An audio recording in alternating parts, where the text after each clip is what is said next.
हमारा काम सिर्फ पढ़ाना नहीं है बेटा।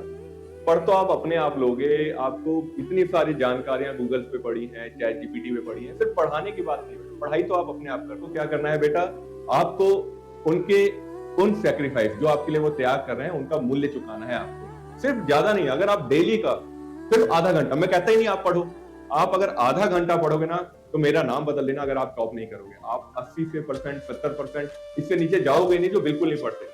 और जो मेरिट वाले बच्चे हैं, मैं कहता हूँ आप छा जाओगे बेटा, छा जाओगे, क्योंकि हम पढ़ा नहीं सकते। हम सिर्फ आपको रास्ता दिखा सकते हैं। देखो सड़क क्या है, सड़क कभी भी मंजिल पर आपको पहुंचाती है, पर वो खुद चलकर नहीं जाती।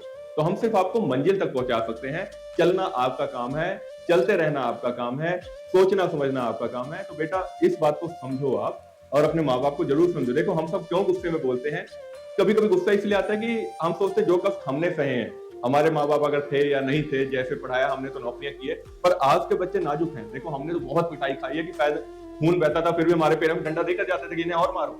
लेकिन आपके पेरेंट्स आपसे इतना प्यार करते हैं, एक थप्पड़ नहीं बर्दाश्त करते। आपको अगर एक थप्पड़ पड़ता है, आपके लिए वो पेरेंट्स दौड़े दौड़े स्कूल में आ जाते हैं शिकायत के लिए।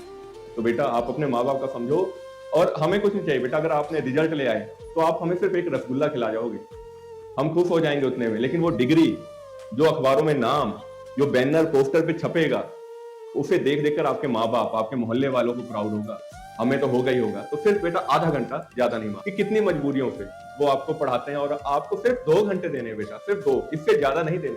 आप सोचो जिनकी फीसें नहीं जमा होती, क्या रीजन है कि हमारे माँ बाप किस कष्ट के साथ फीस नहीं दे पा रहे, और जब वो जमा कर रहे हैं तो हम उनके कष्टों को नहीं देख रहे। आप उनके कष्टों को देखो बेटा, आप उनके कष्टों को नहीं देखोगे तो कौन समझेगा।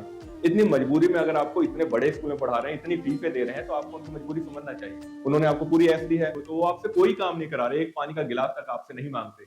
लेकिन